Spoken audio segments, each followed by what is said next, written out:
We are the Breakfast Club, and we have my motivation. Swizzy. When I get a little lazy, I just look at his Instagram. Go to Swizz's Instagram. Yeah. I look at your Instagram too. You're not slacking a bit. No. You look at his Instagram and be like, I was doing that in 05. And let's be clear, Emmy could never get into Harvard Business School. Hey, I could.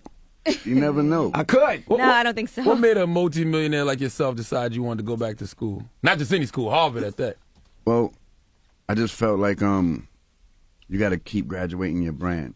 You know, like a lot of people get complacent with their success and things that they have done before, and I just wasn't comfortable with that because I started transitioning from being, you know, a producer to business owners, and I would be in these rooms, and no matter how big the deal is or how good it is, people would still look at me like, oh, he's the rapper guy, or he's the rapper friend, you know, and I'm like, man, we all in this meeting because of what I'm bringing to the table, Right. But being that they can't really, being that I didn't really have no credentials to go with those different things, I didn't feel that I was getting the respect that I deserved. So I said, you know what, let me go and sharpen my pencil a little bit and really walk back in these rooms a different person and a different man, and really invest that time into myself. Because, you know, I started when I was like 18, like I was gone since then. And so a lot of different things that I would learn and do just off the cuff, but I didn't really know the language. I didn't feel comfortable with the language of doing business. Now, question. I was doing business. I graduated from business school, by the way, Hampton University. Big difference between Hampton and Harvard, young Yeah, man. HBS, yes, but yours is Hampton. Now, let me ask. Now, there's a lot of studying. Are you living up there in Harvard? Or Yeah.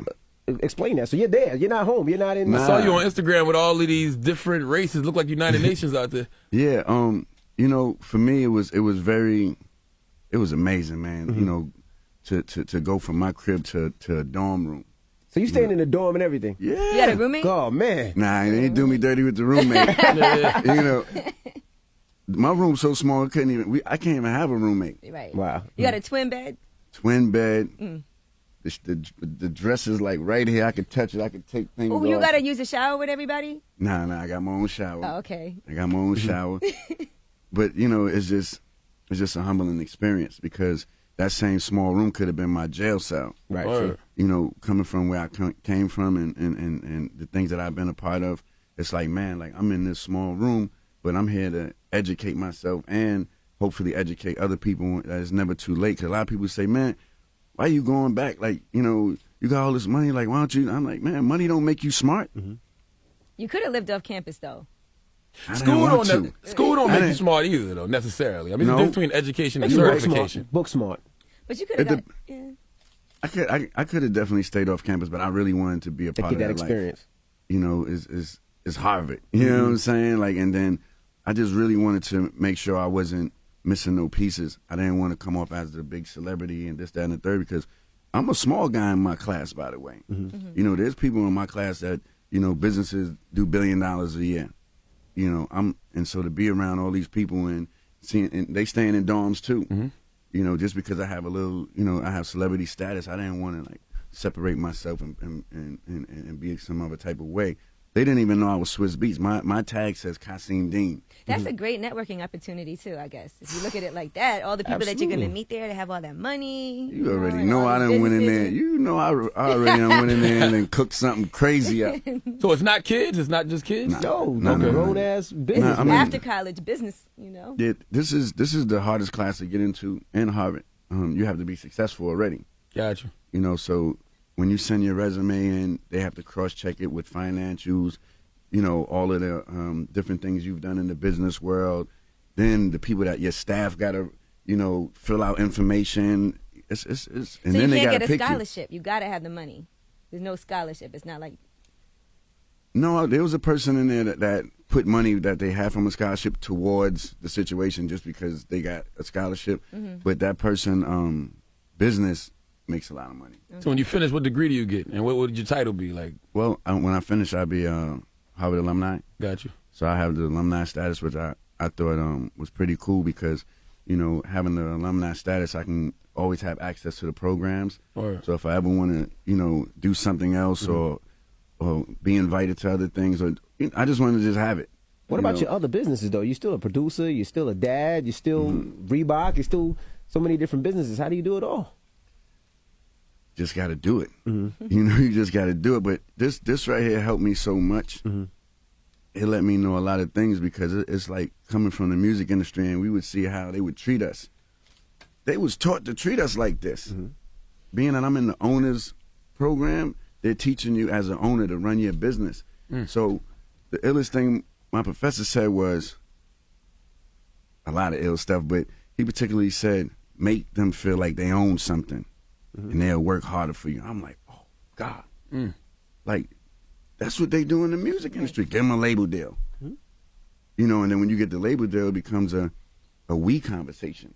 Or I'm an owner because, you know, we want things so bad that we'd take anything just to have a title. Right. But when you do the ratios and you do the math, does that title even mean anything? You see what I'm saying? And I just got tired of the smoke and mirrors. I'm like, man, I want to be an owner for real. I want to be a part of IPOs for real. I want to, you know, have veto rights. I want to have seats on the board, like do things for real because, you know, a lot of our industry, we got a lot of potential, but we not really exercising it.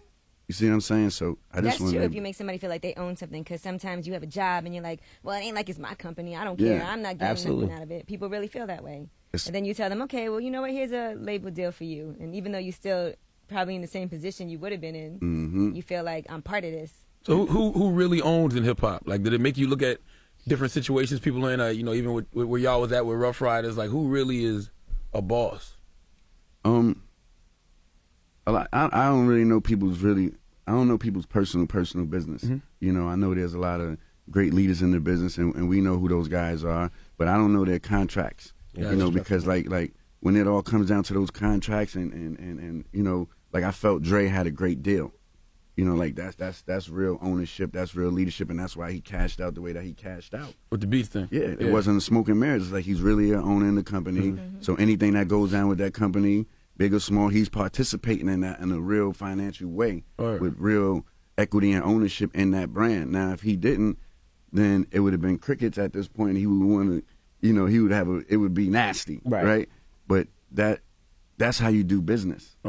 You know, that's how you do business. And a lot of these companies, they like to just give you little things and make you feel like you're a part of them, send you boxes of sneakers and all this stuff. Man, you like own this thing. You know, like stop letting them use our culture as a stepping stone to build empires, and we're not a part of it. You know, like we the ones that create this music. Like, where's our labels at? Where's, you know, where the things that we own for real own, like for real own. You know, so I started getting a little frustrated with that because, you know, we have so much potential and everybody's putting in their time and everybody's putting in their work, but are we really getting our just due?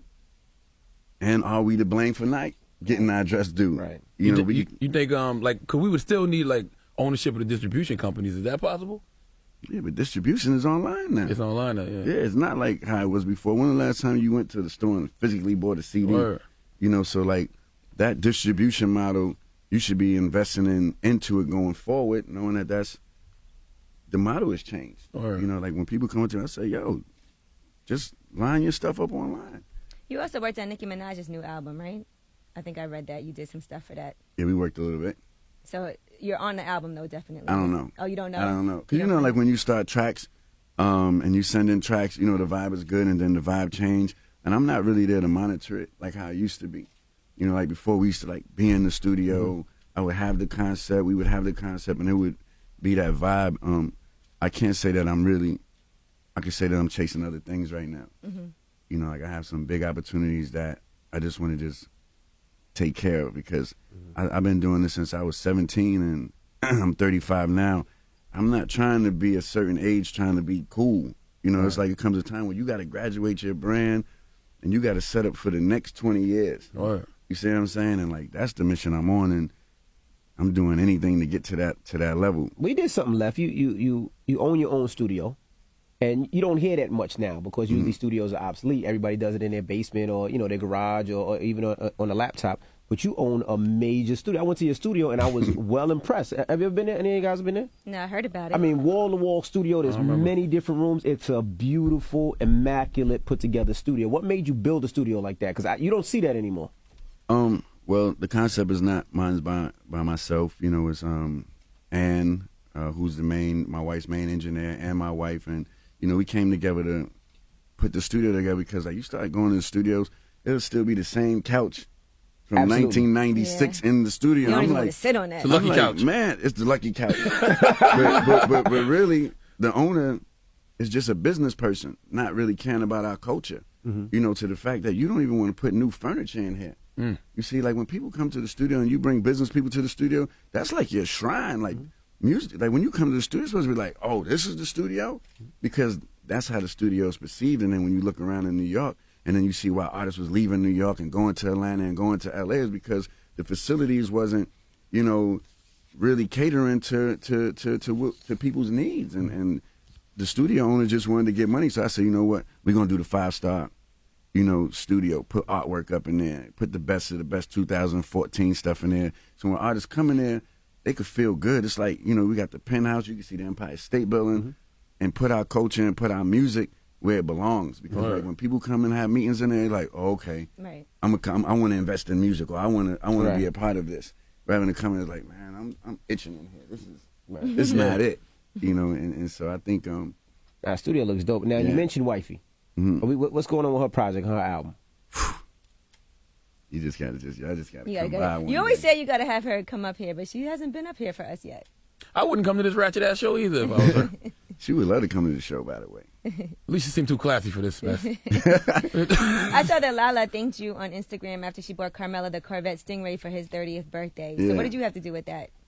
Well, you know, Melo's family, Lala's family, you know, so we kind of help each other out sometimes. And, you know, it was crunch time, and I said, you know, I know what my brother like. And, you know, you helped her shop for the car. You told her what she should get and hooked her up with the dealer. And... Okay. Yeah. Now, as a producer, do you feel like, because, you know, when they mention you, they always mention you with the Timberlands, the Pharrells, the RZAs, the Grapes. Do you feel like you want another, a Swizz Beatz wave, how Pharrell came back with another wave, Timberland? Do you ever feel like it's pressure to do that? No, but I definitely get the urge. You know, like even right now, you know, I'm in the middle of cooking up a couple of things.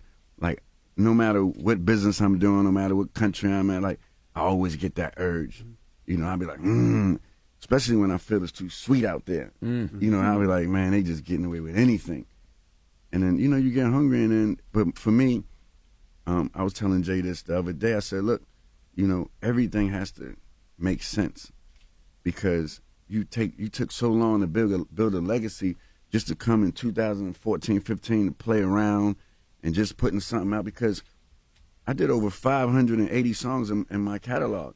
But if you ask people, they're going to only really remember like 10 songs. You see what I'm saying? So then you start adding new songs to those 10 songs. Those songs then get pushed down, and then you start getting the recognition, not for with the time and all the hundreds of millions of records you was involved in, but what's going on. What you're doing right now, yeah. You see, so everything has to be strategic. And I like a lot of the new artists, the way they're vibing and things like that. But it's like, man, if I put something out, is it going to add to my situation, or is it going to take from my situation because I'm chasing the now cool factor, I'm Swizz Beatz? You know, so that's why like I really take my time when I come with music. Or, you know, just like when we did Open Letter, it was like, all right, this is a great position right here. Right.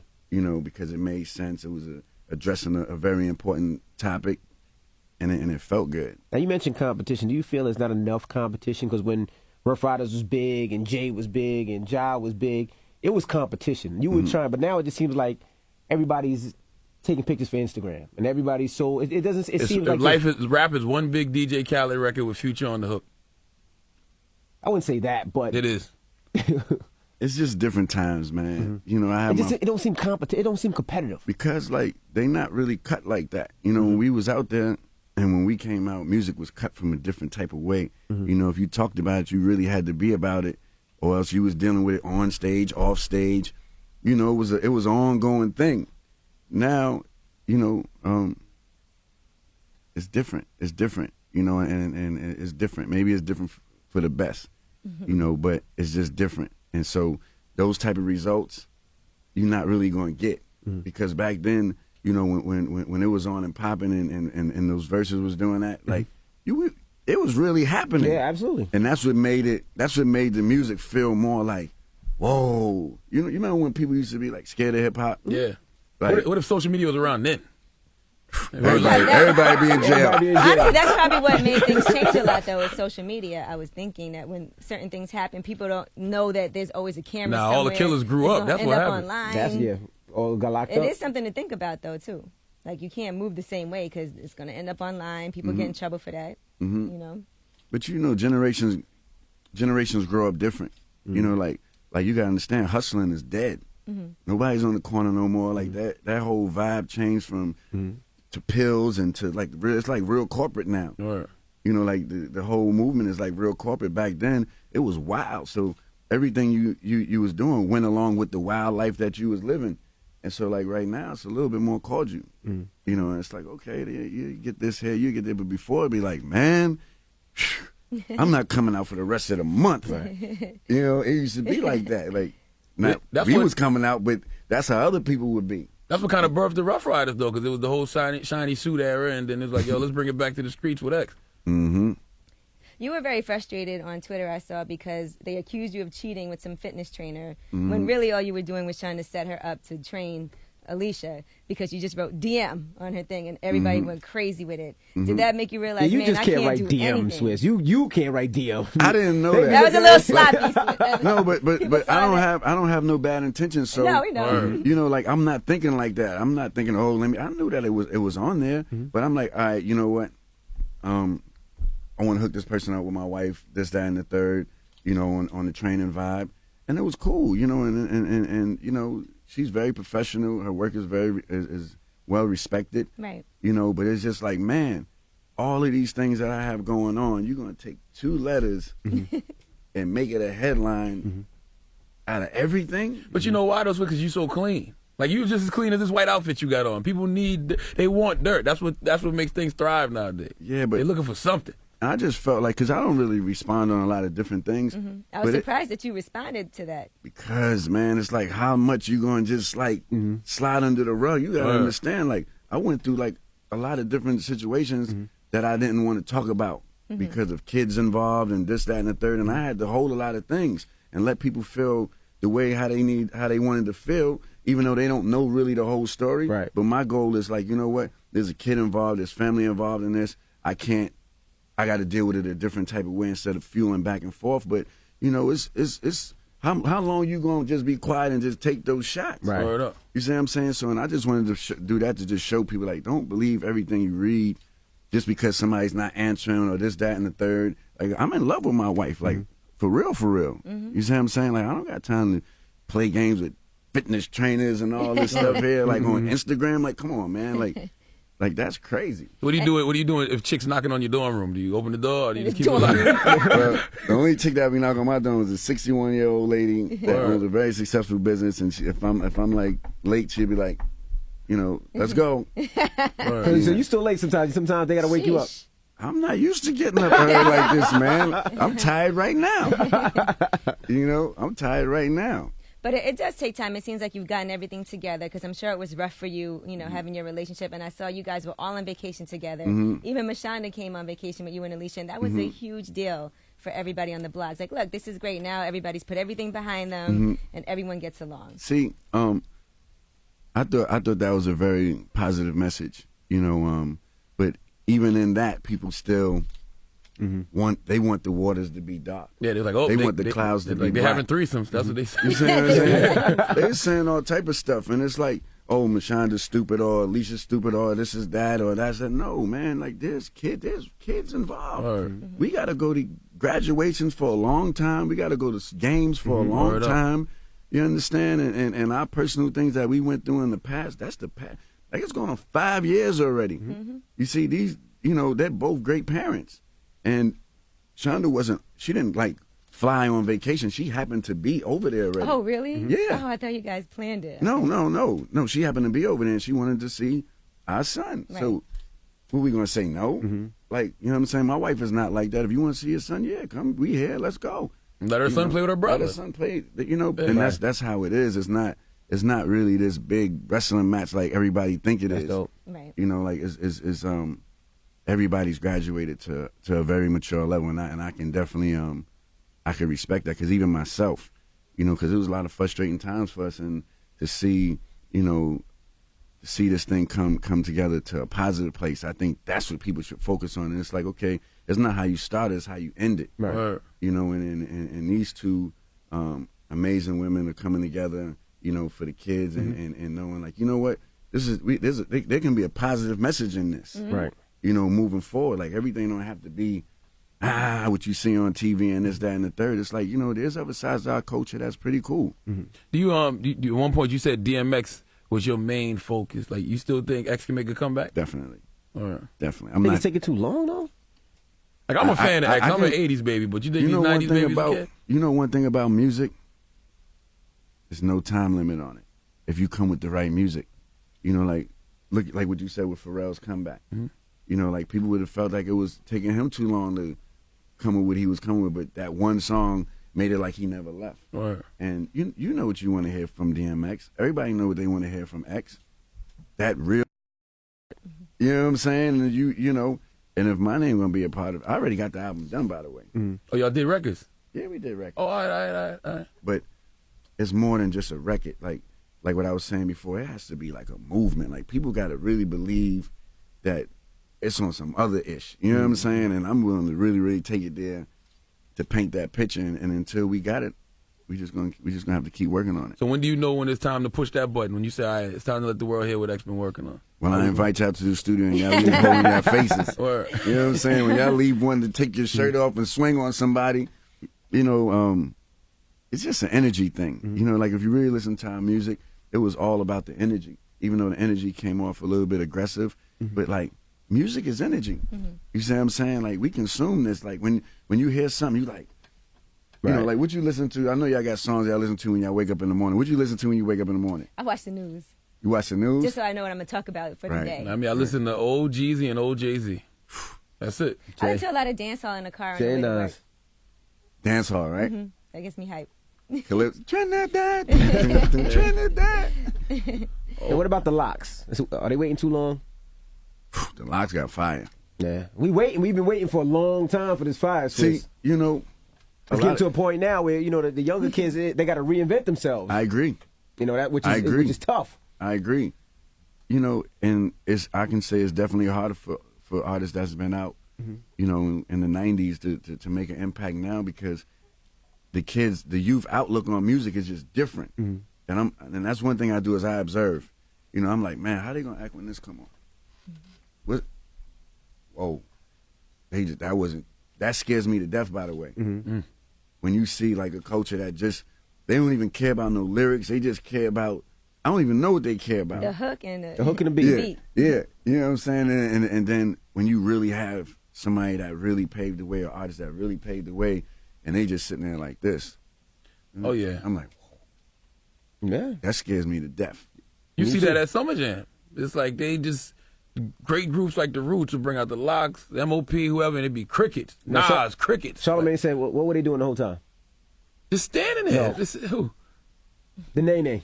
Oh, no, that was some other DJ. He said, I've seen him doing the Nene the whole time. It's like he said, it scares me because, you know, I'm a huge Locks fan, and I'm gonna tell, like I tell Kiss all the time, if I had Kiss's password in his email, I would be leaking songs all the time. I think people need to hear it, you know, and holding it sometimes is just taking too long. Especially when lyrics are coming back to the forefront. Like, to me, I think it's some lyrical dudes out here that are winning, like, personally.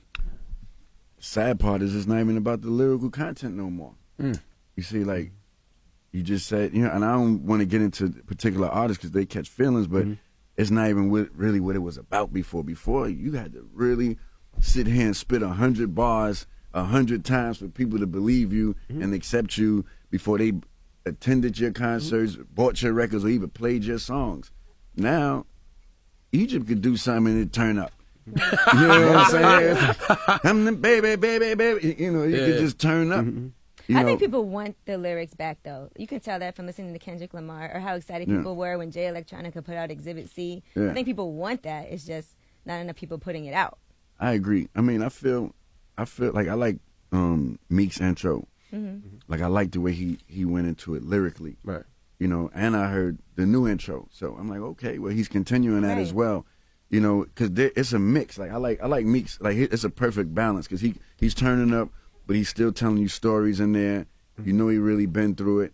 You know, like, I feel like the producer got that from you. Remember that? Remember on the DMX? It was the DMX record off the Rough Riders Ride or Die Vol. 1, where it be calm, then the beat get crazy. You can't trust the coward. You can't trust. I feel like he got that from you. Well, Meek always said he was an X fan. You know, he always showed love, and he said he feel like he the modern day DMX, and he named a couple other people. I respect artists that work hard. You know, like Meek work hard, and he started, like, you know what I'm saying? Like, he started from nothing, and then now he's here, being able to stand on the biggest stages with the biggest artists. You know, and my main thing every time I say, yo, stay hungry. Stay hungry. You know what I'm saying? Like, there's a lot more to get. Like, this one we thought we did something, it's still a lot more. I remember I thought I did something like when I was like 19, I thought I could retire. You know what I'm saying? I'm like, yo, I got my crib, I paid my crib off, this, that. I got a Benz, I'm good.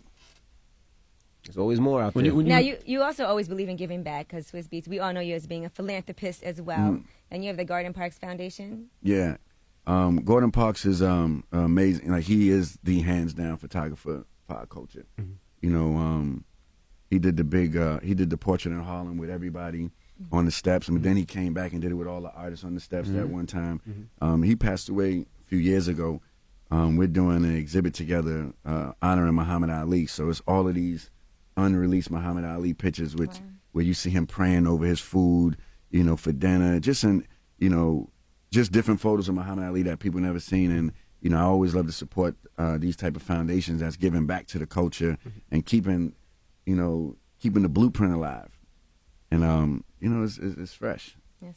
Speaking of giving back, you got Rick Ross's Reebok deal back, too.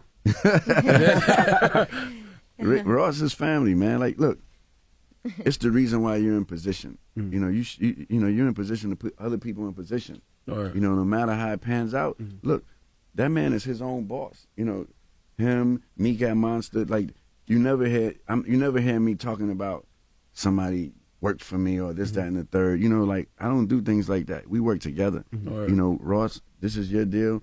You negotiate how you want to negotiate it. You your own boss. All I could do is open the gates and open the door. Same thing with Meek at Monster, this, that, and the third. Go do your dance. You know, like, I don't feel I'm nobody's. I don't even want to be nobody's boss, by the way. You see what I'm saying? Like, that title, like, a lot of people want people to say I'm the boss. You know, I'm a boss. I don't want nobody to call me a boss. I'm a friend. You know, that can help you out or that want to help you out to get to the next level. I don't even want that responsibility. And y'all got him doing that CrossFit, losing weight. What do you work out to stay in shape? Or you always been slim? CrossFit hurt, man. You tried it? What? I mean, I did the CrossFit Games, and I think I probably like messed myself up because you know how you go to a place and you just get excited on the spot. So the whole company's out there and they pumping me all up, and I did the race. I was put down for about 2-3 weeks. Couldn't feel my legs. I was like, man. Yeah, we gotta try it. I got my trophy though. You know, I got my trophy. How do you decide when you want a vacation? He just goes. I'm looking at the Instagram, I'm like, where the hell is he? Like, how do you decide? Like, wifey do all that. Like, when you have off, all right, let's coordinate. If she didn't do that, oh man, I'll be back in my old ways. I be thinking rich people got a different map. A whole different part of the world we don't know nothing about. Nah, man, the world is a small place now. You know, due to these computer screens, the world is a small place. Before we used to have to imagine where we can go. Now you can just, I'm going there. Well, not everyone can do that yet. Well, you can plan to go there. You can try. You can plan. You know, you can plan to go there. Get a nice living social deal. A living social deal. You stupid. Well, we appreciate you joining us, Swizz. Always, man. We love it when you come up here. I love coming up. Give us motivation, man. When do you graduate? 2016. Got 2 more years. Sheesh. Yeah. Shout out to the Bronx too. Oh yeah, you got a star in the what is it? The Walk of Fame. Yeah, they gave me my own street. Wow. Really? Yeah, they gave me my own street. Swizz Beatz Street. Yeah, that's exactly how I did it. Dope. Yeah. What street is it? Right now it's on the Grand Concourse, and then it stays there for a year, and then I go place it wherever I want in the Bronx. Oh, really? Wow. Where you gonna put it? I'm still deciding now. I'm torn between a couple of hoods, you know, that I grew up in. Gun Hill Road. Yeah, that's big because they were trying to get Punter Street and they couldn't get Punter Street for the longest. Yeah, that's big. It was huge. I mean, Beat Street was one of my favorite movies. You know, so I gotta name it Swizz Beat Street. You know what I'm saying? Like, that's dope. Like Beat Street is what got me into my thing. That's dope. We appreciate you joining us. Congratulations on everything. That's great. And let us know when you graduate, man. We coming to the party. I'm already having parties. Like we seen you at a party last week. I threw a party for my whole class. You know, they all flew out to Marquee. They get turned up. They turned up. The 60-year-old white woman too. Yeah, they turn up. They turn up. But I do want to clear like a couple of things up. Go ahead. First of all, I want to shout out Puff and the whole Revolt movement. You know, and also I want to congratulate him on his honorary doctorate. And I also want people to know, like, you know, that's not something to be taken lightly. Right. You know, like a lot of people, you know, I see they keep comparing what I'm doing on my educational front and what Puff has, you know, what they gave him. Look, if people can pay for school and buy, like everybody would have degrees, everybody would have all these different things. You know, Bill Gates, all of them, they would have all these different things. They got all the money in the world. You know, that man has earned everything that he gets from day one. You know, from hustling in college to still hustling the way he's hustling now, you know, to where his brand is right in front of our face right now. Right. You know, so if Howard decided to give this man an honorary doctorate, respect that and celebrate that man and celebrate it in a positive way. You know, I chose to do something different. You know, they're two different things, but they both add value to the culture because making education cool, I think that's the freshest, that's the coolest cool in the world. You know how many people probably want to go back to school right now? I actually know. 50, it's like 50 people a day. You know, the school tells me. Like they get phone calls, but then other principals from other schools, because I wasn't going to Instagram nothing from school. So I put a post and was like, you know what, I'm going to focus on this work, And then I got so many calls and Mo got so many calls like, please don't do that. Open it back up because kids are inquiring about school. That's like great. Yeah. Seriously. And I was like, you know what? I didn't think of it like that. I wanted to shut down and just focus. And I'm like, you know what? Every post that they see is going towards, you know, hopefully getting another person to go better themselves on the educational front. Right. I feel that way though, because whenever we go talk to schools, and be like, he went to Hampton, Angela be like, she went to Wesleyan. I'd be like, I sold crack. I didn't go to college. You know what I'm saying? Well, you can still go back to school, Charlemagne. I don't know if I got the time, but I'll think about it. Ladies and gentlemen, it's Swizz Beatz. It's the Breakfast Club. Yeah.